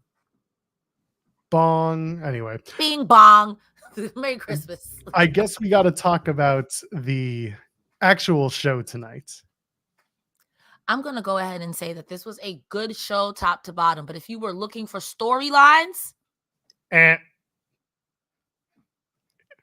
this was basically how I felt looking for storylines tonight. Joel, I'm going to teach you a meme. We call this the Little Kim meme. There's a dance that Little Kim does where she's just like, that was me looking for the storylines tonight. Where are they? Where did they go? This was a really fun matches for match sake show. And that's basically what we're going to see on Saturday at Final Resolution. Now let's just dig in right away. Glow Guns. I love the team of Chris Sabin and Trinity. Knockouts World Champion, X Division Champion, teaming up. I love that they had the matching gear going because that's one thing Trinity is always going to do is make sure that the gear is on point and that it works and it's good. They take on Tormenta and Dynamico for those who are. Listen, you better than me because I was trying to hear their names and Ray Walt was just like, I know Spanish. I'm like, I don't, please. The way that they were pronouncing Mistezes Jr., it was like Mistezes or Mistezes. And I sat there just being like, oh no, don't do this. All of the Spanish speaking listeners were like, hi. Oh, it's awful. Machine Glow. No, they were the Glow Guns. Anyway, they're having fun. They're just having a really good time, and that's what this show was. I love Tormenta hitting a lung blower on Sabin. Dinamico. It's the double stomp on Sabin's back. Good double team work there. And then Trinity's full Nelson bomb gets the pin on Chico Tormenta. Sabin does a twerk. That is all. Honestly, confidence. We love a good long back confidence. Now the match was good. I will point out Trinity coming out in the lucha mask. I thought she was going to wrestle in a mask. I was like, go ahead, Trinity. I actually like that she's having the time of her life in Impact Wrestling. Impact Wrestling was like a fun place to work. That's it. That's all I got. Josh Alexander's backstage. Throughout the night, they kind of put together these little backstage vignettes, backstage interviews that built to Final Resolution, which is this Saturday. They started with Josh Alexander. Said he wanted the title. He never lost, but he lost at Bound for Glory. And he congratulates Alex Shelley, calls him the Undisputed Impact World Heavyweight Champion, and then talks about coming home and his kid asking where his championship is. And then that's when Josh knew he had to get back on track. So he found Zack Sabre Jr. to team up with so that they can challenge the Motor City Machine Guns at Final Resolution. Looking forward to that match. Once again, the X Division Championship and the Impact World Championship will not be on the line. The Knockouts World Championship will not be on the line. It feels like the Knockouts tag titles aren't on the line because I don't think Killer Kelly or Masha Slamovich are booked. I know Macklin's definitely not going to be there. He did confirm that today. So, but Deonna Purrazzo will be there. She'll be in a tag match along with Giselle Shaw, which, by the way, since August, I said it was going to come back. Told you did. You did. We got to give Joel Pearl his flowers. He remembers. No, I never forget. Anyway, I do like that they're kind of intersplicing these little backstage vignettes to get you at least a little excited for Saturday. Yeah, I will also say that I felt that it was a cover because nobody got entrance music. Like maybe the first two matches got entrance music and everybody else, you had a vignette and they were already in the ring. Yeah, and I noticed that too. There were certain parts of it where I was like, okay, yeah, sure. This is just very house show vibes. Crowd was hot. I mean, I got to say that the way that this was a AAA show cut by Impact and like it kind of worked. And that, but I didn't like where the hard camera was. That was, if you ever watch a AAA show, that is the one thing about their shows that I don't like is that their hard cam is so far away and so up high, pointing down as if they're on like the second level of a theater, which is what it was in this case. And they're pointing down, and they get the whole shot of the backdrop. It's a lot of people. It's hard to focus on the actual action in the ring. That's fair. This is my first time experiencing a AAA show in general. I will say, and I've said this about many a show, that non-American crowds are ravenous. So even if, like, again, even if I didn't speak Spanish, I feel like I would have to have been there. But no matter who did anything, everyone was like, yeah. So I got to give it up to the crowd. If that's a typical AAA crowd, I guess I gotta start watching with subtitles. It's good stuff. It's fun to watch wrestling from different countries. It's always going to be a little bit different than what you're used to. Let's continue on. Triple threat match. Mr. Aziz Jr. defeats Edward Edwards and Latigo. I like that Edward Edwards and Latigo, who are like the bigger men in the match, they're the bases. They're going to be friends. They're the bad guys. It tracks. It's good. Mr. Aziz Jr. is very over with the crowd, which is great. Edwards is a good base for him throughout the match. At one point, Eddie hits a brain buster on the stage that looks gnarly, and then a tiger driver in the ring. It's always good. I don't know what it is about Edward Edwards, but that tiger driver that he does is just so good and so fluid. I like it. Mr. Aziz gets that tornado DDT on Latigo, and then Edwards gets a near fall on Mr. Aziz. This is a good fall.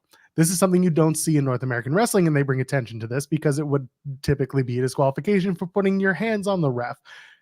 Now, Mr. Aziz is down on the mat. He is being pinned, and the referee counts 1.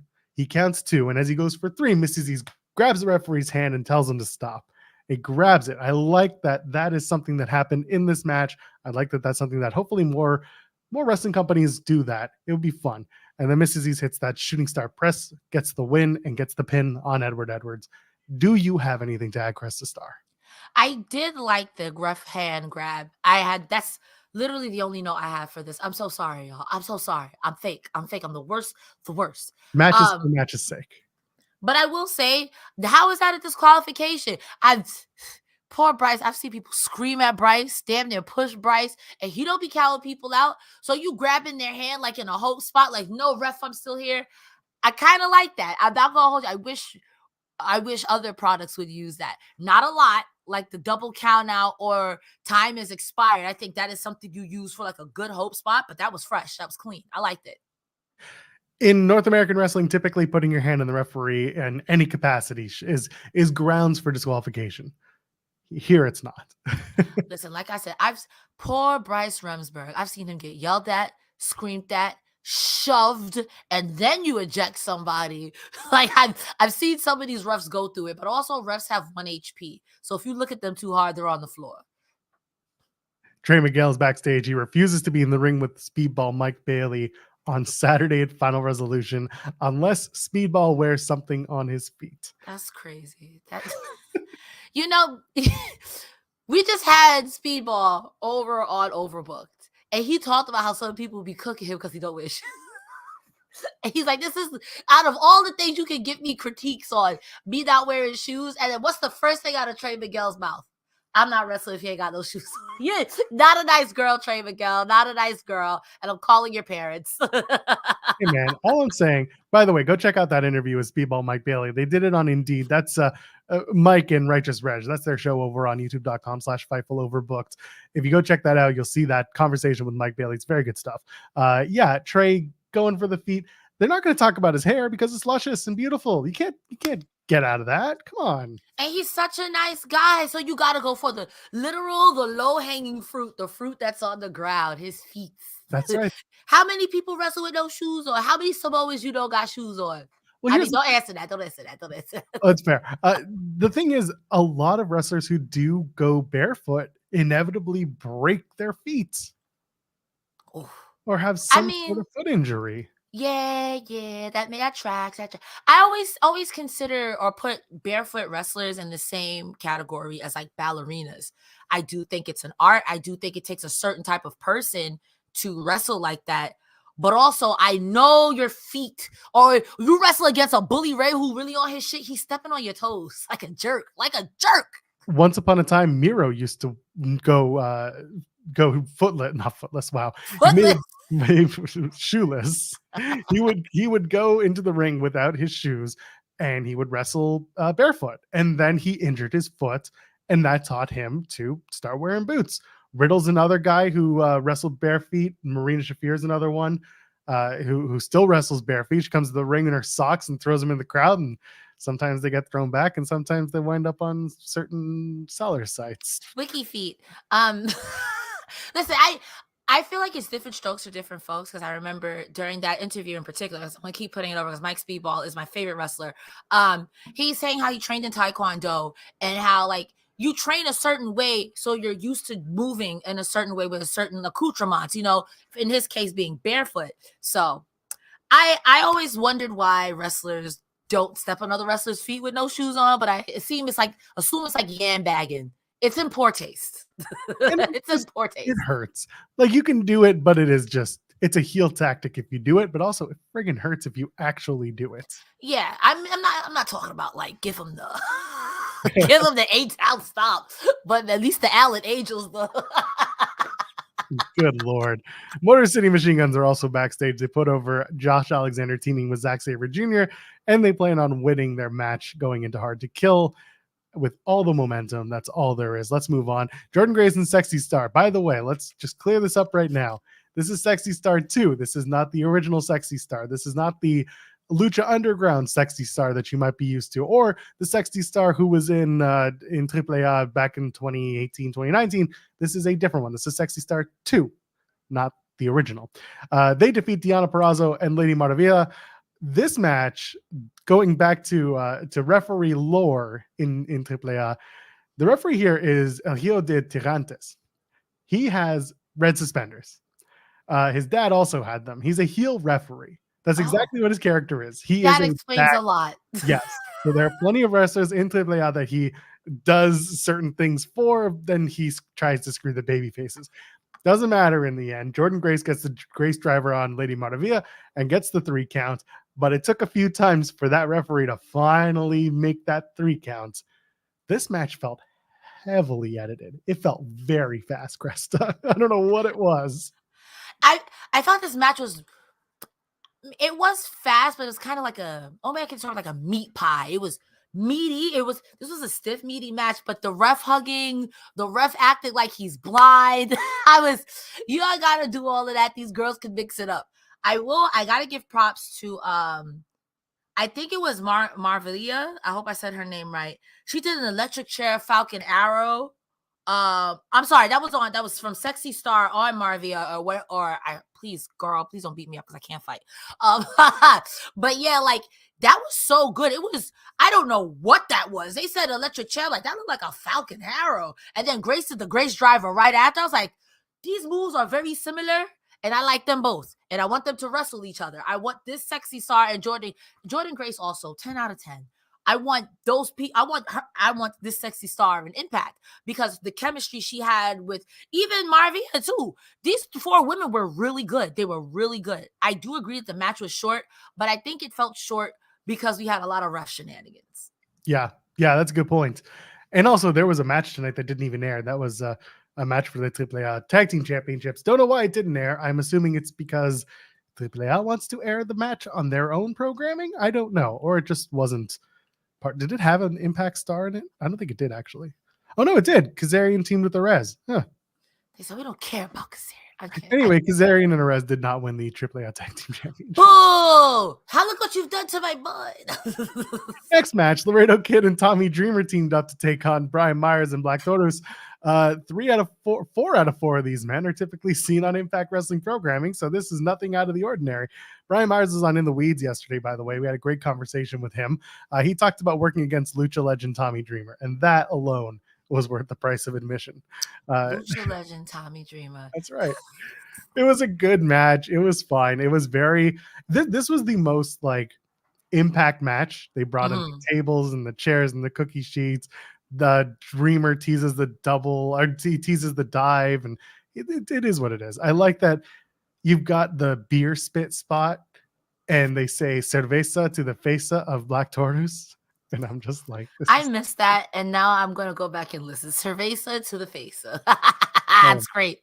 That's great. Tirantes is the referee again, so of course there's some shenanigans. Laredo Kid gets a sunset bomb on Black Taurus and gets the pin because. What are luchadors going to do? Wait a minute. It doesn't happen here. This doesn't work. The luchadors won. Well, Lucha legend Tommy Dreamer won along with his tag team partner, Laredo Kid.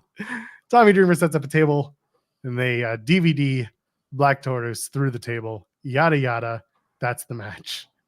Why did Black Taurus have to go through that table? I'm saying out of all the luchadors, the one luchador that is not, I don't know. Tommy Dreamer should have took the pin. Tommy Dreamer should have went through the table. Well, no, Dreamer's a champion, and he's got a title defense on Saturday against Diener, who we're going to see him for the first time since before the pay-per-view. He wasn't that bound for glory, was he? I can't remember the last time we saw Diener on TV. It may have been after the August show, after Emergence. I can't even remember last night. I'm hurting myself thinking too hard. I'm sorry. I'm gonna look that up. But yeah, you could do Myers. Myers has a tag team title match, and Taurus is basically done anyway with the company. So who knows? It was just one of those like it was a good match. Yeah, it was a good match. We got some ECW chants in Mexico, so spirit ECW will live on. Oh, by the way, the last time we saw Diener was at Impact 1000.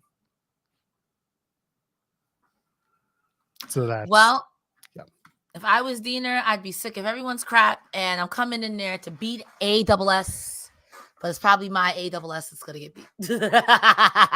Fair. Grace and Trinity, can they coexist? That's basically the whole point of this, because they'll be teaming up on Saturday to take on Deonna Purrazzo and Giselle Shaw.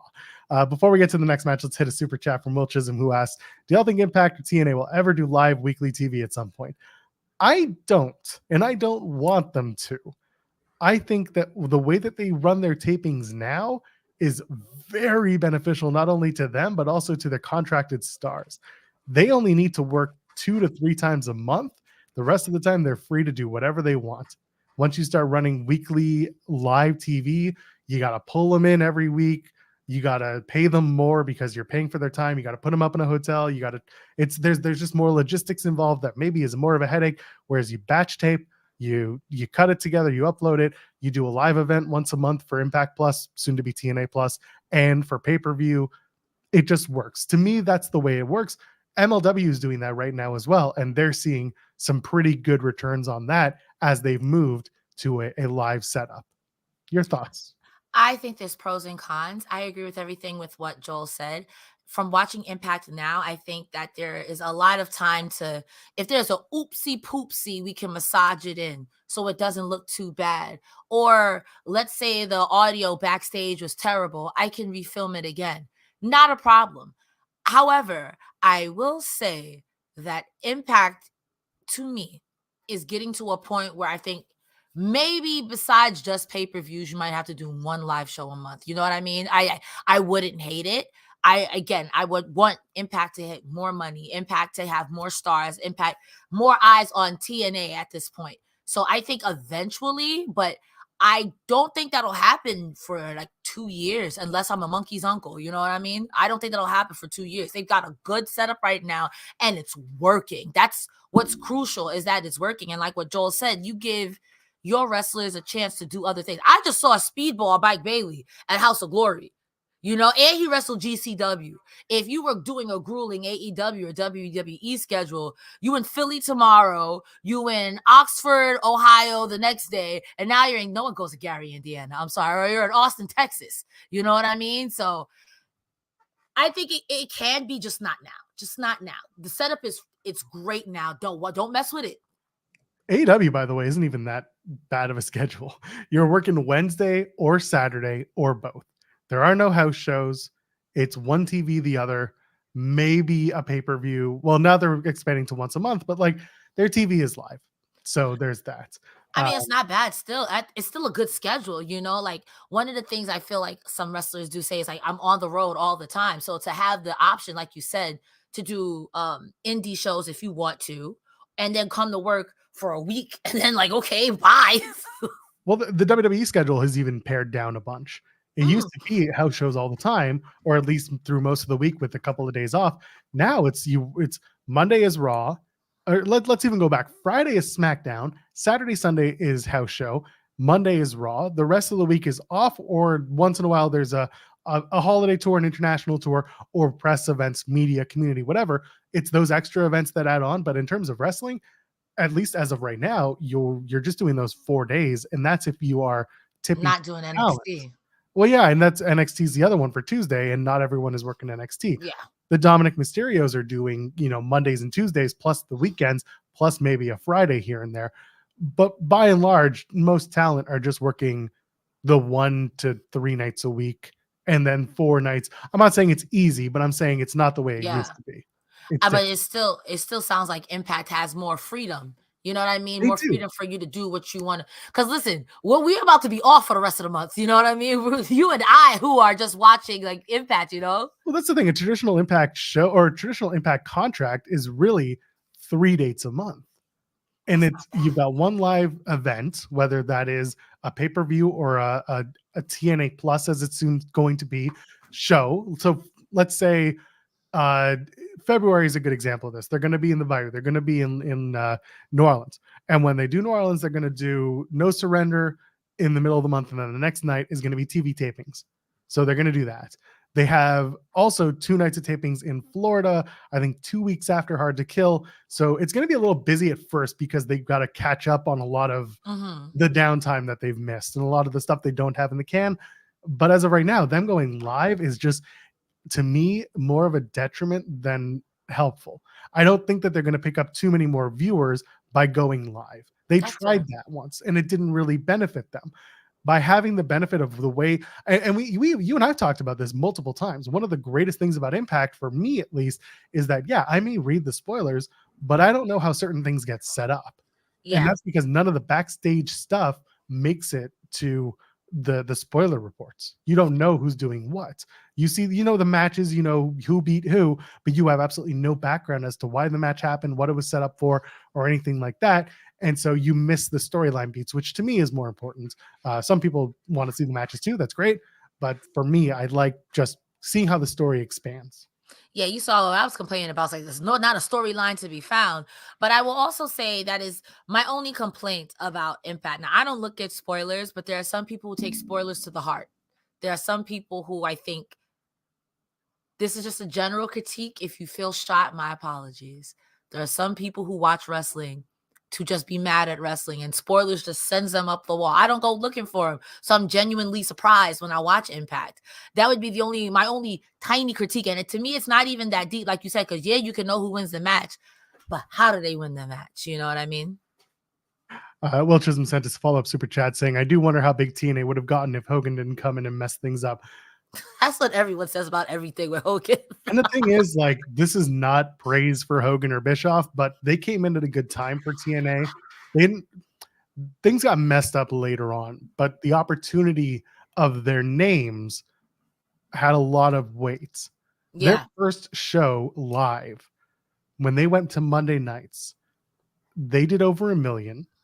And on top of that, they went up against a Raw that had Shawn Michaels and Bret Hart in the ring together for the first time since 1997, shaking hands, burying the hatchet, and that was the moment. And I think the main event of that Impact show on the Monday that was live was a Jeff Hardy match, which is no shade at Jeff Hardy because he was one of their biggest draws at the time in TNA, but like, you're holding a candle to that.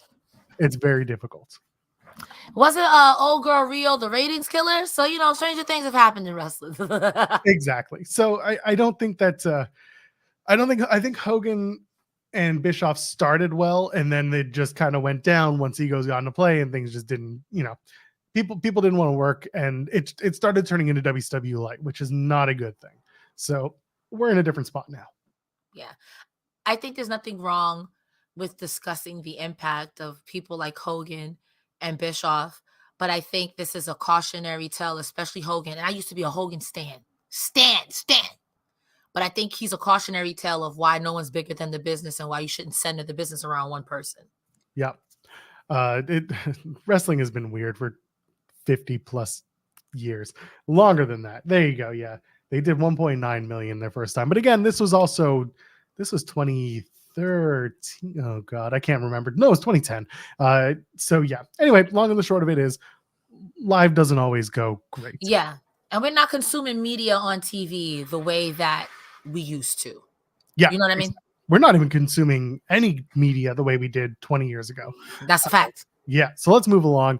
Moose and Toxin take on Josh Alexander and Octagon Jr. I really enjoyed this match because it's all Josh Alexander.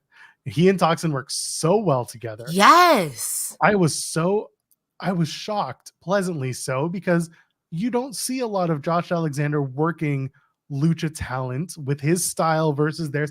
You think it would be a clash, but it was really, really good stuff. Moose gets the win over Octagon Jr. with a spear. Makes sense. Moose is on his way to Hard to Kill for a world title shot. You got to make him look strong. Commentary's putting him over. I love how they're like, he's in great shape as he's wearing a t-shirt to wrestle. I'm just like, and his t-shirt by the halfway was just like half up. Like, Moose, just take it off at this point. Just take off your shirt. They're like, he's up to 260 and he's ripped. I'm like, well, it'd be great if we saw that, but whatever. They're just doing their thing. Match was good. Match was really just solid stuff. But Josh Alexander was the standout. Do you have anything to add to this whole thing? The nasty backbreaker that Josh Alexander got on Toxin in the beginning, that I've seen Josh Alexander do backbreakers before, but the way he hit that backbreaker on that man, either Toxin was sullen, like his life sold it, like his life depended on it, or Josh Alexander hated that man. That was gnarly. I gotta put that out there. Also, what did I put? Oh, the over the rope on Josh Alexander just to get the 2 on Moose from Octagon, for Moose to be like, that's not going down like that. I also thought that was pretty clever. Besides, that was a solid match. I'm sorry, y'all. If y'all see me looking, I'm looking at my notes. They did that top rope cutter spot with Moose again, which was really solid. Again, Moose looked good. Everyone in this match looked good. But yeah, again, the standouts were Josh and Toxin. I did not expect that to be such a good stand. I'd love to see those two just do a one-on-one straight up match. They work well together. Toxin to Impact. Yeah, let's do a few of those. It's so weird thinking about Josh Alexander every time we say, oh, is he going to work like well with this person? Is it going to be a styles clash? No, it turns out he can do pretty much any style, work around it with his own. Yeah, no, Josh Alexander is a fantastic wrestler. Him and Speedball, I feel like I will just watch them wrestle. I don't care if there's no beef. Well, you know where there's no beef? Over at FightfulSelect.com, the best $5 in the business, the best $54 a year. You want to talk about Deonna Purrazzo? She's going to try out that free agency gimmick. Doesn't mean that TNA has said no. It just means as of this time, January 1st, Deonna Purrazzo, as reported by FightfulSelect.com, might be testing free agency. We got info about that over there, along with a little bit about Bryan Danielson's injury. Was it work? Was it a shoot? It was work. It's not really as a match on Rampage, by the way. Kyle O'Reilly, we have an update on him insofar that we forced Kyle O'Reilly to break his silence on the Instagram once they announced the AEW Canada tour. And of course, Sean's Q&A. There's Sour Graps. There's the Weekender podcast with our pal Steven Jensen, who also joins us for every Impact/TNA pay-per-view. So he'll be with us after Hard to Kill and so much more. Go over to Fightful Select, the best $5 in the business, the best $54 a year. What's stopping you? Go. Don't say being poor. Steal. I'm kidding. No, do it. Just someone's credit card. Just don't get caught. And don't say Cresta told you to do it because I don't know you. We didn't do nothing. We just said go subscribe to Fightful Select. Pretty straightforward. Period. Yeah. I think it's straightforward. Yeah. Tommy Dreamer's in the back. He says it's the worst year of his life until he won the Digital Media Championship. Okay. And then he says his final resolution is to take the title to Hard to Kill and beat Cody Deaner on Saturday. So yes, Deaner is going to resurface on Saturday and have a match against Tommy Dreamer. I don't know what this means for the design, and I don't think Deaner does either. What happened to old boy stabbing Dreamer with a fork? Crazy Steve, they had their match.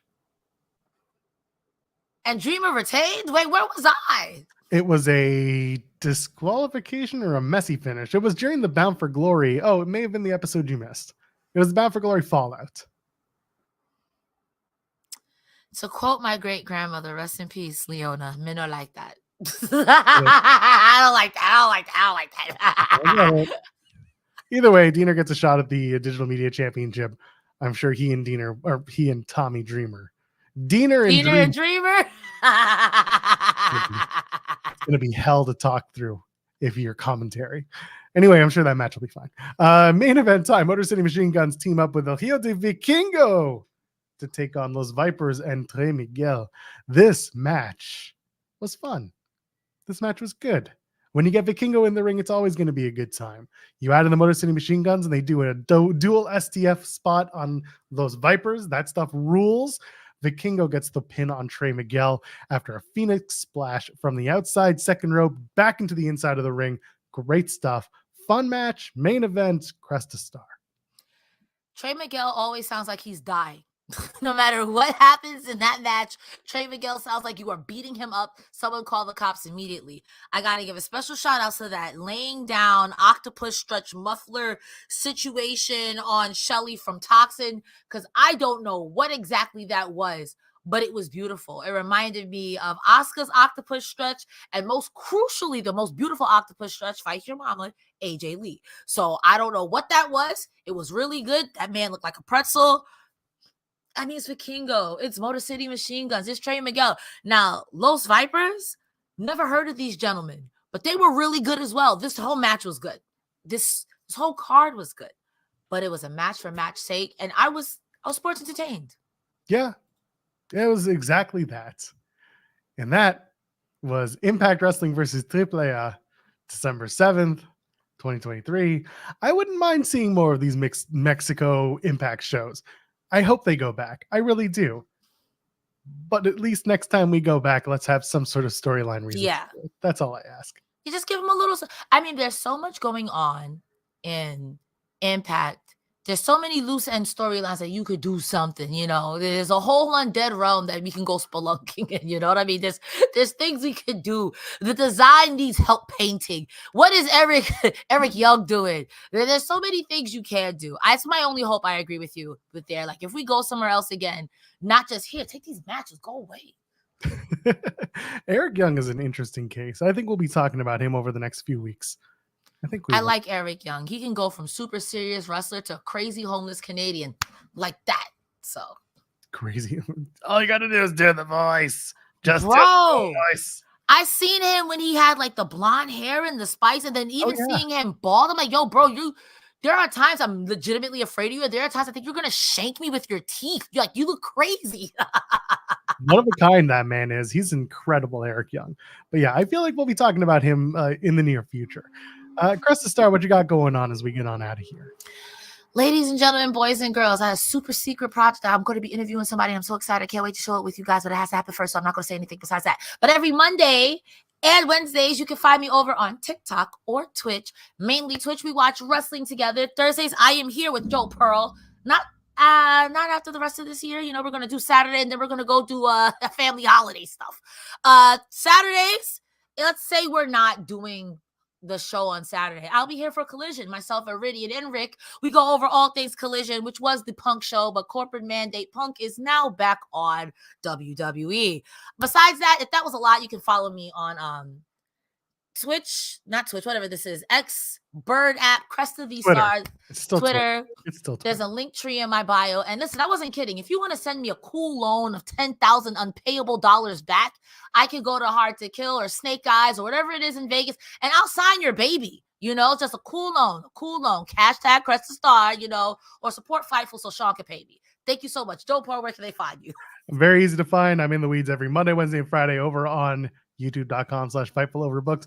I will be at Final Resolution this Saturday in Mississauga, Toronto, as they call it. It's a suburb. It's anyway, not important. And I'll be at Hard to Kill in Las Vegas and Snake Eyes the next night. I'll be hanging out in Vegas, seeing y'all, and hopefully talking to some Impact talent, TNA talent, some New Japan talent. We'll see. We're going to get there. Either way, go check us out over on Overbooked.